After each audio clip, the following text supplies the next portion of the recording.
Hello friends, welcome to my YouTube channel. मेरा नाम पूजा है। मैं अपने परिवार के साथ दिल्ली में रहती हूँ। कुछ साल पहले मेरे साथ एक ऐसी घटना घटी जिसको सोच के आज भी मेरे रोंगटे खड़े हो जाते हैं। ये कहानी है आज से लगभग 11-12 साल पहले की। उस समय हमारी फाइनेंशियल कंडीशन अच्छी नहीं थी। खाने पीने का इंतजाम तो जैसे तैसे कर लेते थे, लेकिन किराया देना बहुत मुश्किल होता था। ये बात वही लोग जानते हैं जो किराए के घर में रहते हों या रह चुके हों।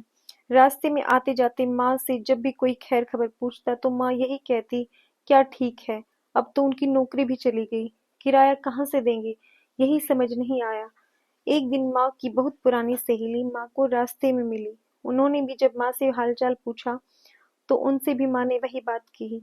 सहेली ने कहा, तुम चिंता मत करो, मेरे भाई का एक घर है जो काफी सालों से बंद है। अगर तुम वहां रहना चाहो तो अपने परिवार के साथ वहां रह सकती हो और तुम्हें किराया भी नहीं देना पड़ेगा।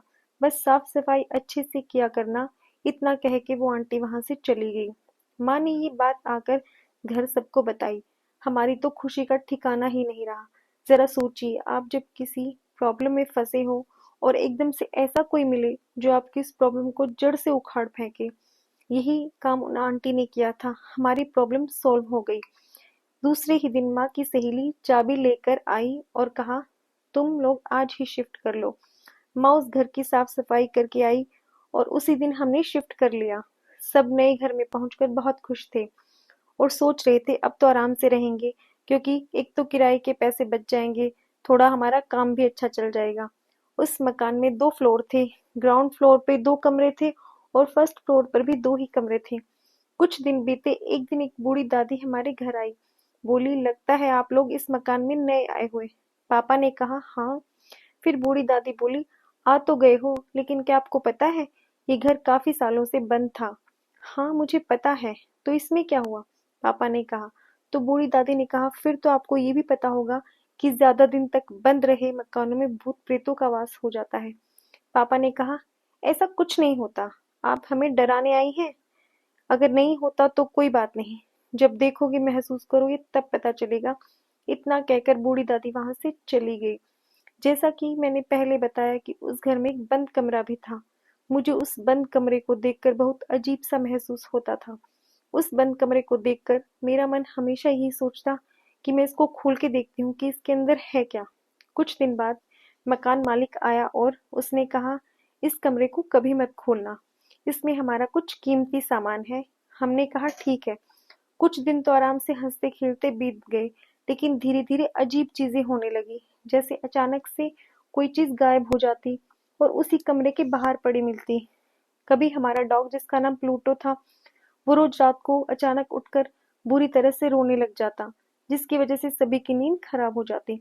कभी कभी छोटा भाई उसे रात में उठ के मारता कि रोज रोज क्यों रोता है, तो हमारी नींद खराब करता है। अब तक इन बातों को घर में नॉर्मल समझ रहे थे। फिर एक रात की बात है, मैं और मेरी दादी ग्राउंड फ्लोर पर जो कमरा बंद रहता है उसके बगल वाले कमरे में सोए हुए थे और माँ, दोनों भाई, पापा फर्स्ट फ्लोर पर कमरों में सोए थे। गांव में अक्सर रात के समय बिजली चली जाती थी। उस समय भी बिजली नहीं थी। मैंने लैंप को बंद किया और आंखें बंद करके लेट गई। पता नहीं कब मुझे गहरी नींद आ गई। मेरी आंखें रात के 1:30 बजे खुली। किसी आवाज के कानों में पड़ते ही खुली। मैंने देखा दादी गहरी नींद में सोई है। कमरे में चारों तरफ अंधेरा ही अंधेरा है। बाहर वाइपर, जो वॉशरूम की दीवार से सटा हुआ रखा था, जोर जोर से दीवार में लग रहा था। उसकी दीवार में लगने से पट पट की तेज आवाज आ रही थी। सामने खूंटी पर टंगा हुआ शीशा भी वाइपर की ही तरह बार बार दीवार में लग रहा था। हैरत की बात तो ये थी कि उस समय हवा भी नहीं चल रही थी और आवाजों को सुनकर मुझे ऐसा लग रहा था जैसे मेरे सीने पे कोई बहुत ज्यादा बोझ की चीज रखी हो। उस बोझ की वजह से मुझे ऐसा लग रहा था मानो अभी मुझे दिल का दौरा पड़ने वाला हो। अभी शीशा और वाइपर की आवाज बंद नहीं हुई थी कि कमरे में दरवाजे पे किसी के पंजों से खुरचने की डरावनी आवाज, जैसे कोई लोहे के नुकीले पंजों से दरवाजे को अभी थोड़ी देर में ही उखाड़ लेगा। उन पंजों की आवाज सुनकर मेरा क्या हाल हुआ आप अंदाजा भी नहीं लगा सकते। मैं इतना डर गई थी कि मैं कांपने लगी थी। फिर मैंने हिम्मत करके दादी को जगाया और बाहर होने वाली आवाजों के बारे में बताया। दादी थोड़ा ऊंचा सुनती थी। उनको समझने में थोड़ी देर लगी। कि आखिर हो क्या रहा है, मैं क्यों इतनी डरी हुई हूँ। जैसे मैंने बाहर होने वाली आवाज़ों के बारे में दादी को बताया, दादी ने कहा, माँ पापा को आवाज़ लगाओ। जैसा दादी ने कहा मैंने वैसा ही किया। ऊपर सब गहरी नींद में सोए थे, इसलिए मेरे बहुत आवाज़ें लगाने पर भी मेरी आवाज़ किसी ने नहीं सुनी। बाद में सुनी तो सब नीचे की ओर दौड़ पड़े। इतने में बिजली आ चुकी थी। वो आवाज़ें भी बंद हो चुकी थी। पापा ने पूछा, क्या हुआ? मैंने गुस्से में कहा, आप तो बिल्कुल भूल ही गए कि आपकी एक औलाद नीचे भी सोई है। सब चुप रहे। मैंने फिर गुस्से से कहा, मैंने कितनी आवाज़ें लगाई, मेरी जान चली जाती तो अच्छा होता आपके लिए। मेरी माँ ने मेरे सर पर हाथ फेरते हुए कहा, मुझे सीने से लगा लिया। पूछने लगी, क्या हुआ? फिर मैंने सारा कुछ भी जो था थोड़ी देर में ही सब घटा कहकर सुना दिया। माँ और पापा ने कहा, तुम कोई डरावना बुरा सपना देख रही होगी, जिसे देखकर तुम बहुत ज्यादा डर गई हो। कह के सब ऊपर सोने चले गए। मैं अपने आप को यही समझाकर कि शायद हो सकता है कोई बुरा सपना था, ये सोचकर मैं सो गई।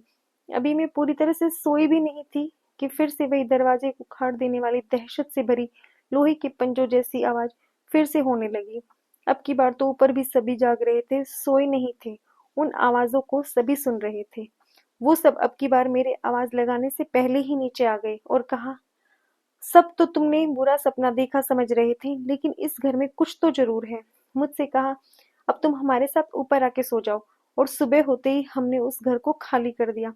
लोग बताते हैं कि उस घर में जब कोई नहीं रहता था, रात में उस घर से अजीब अजीब सी आवाजें आती हैं। तो ये थी मेरे साथ घटी घटना की सच्ची कहानी। कुछ लोग ऐसी चीजों को मानते नहीं हैं।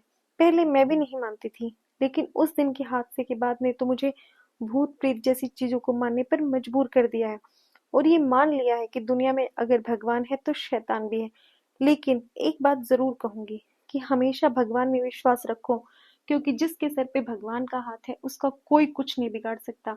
और भगवान आपके साथ है तो आपका कुछ नहीं कोई भी कर सकता।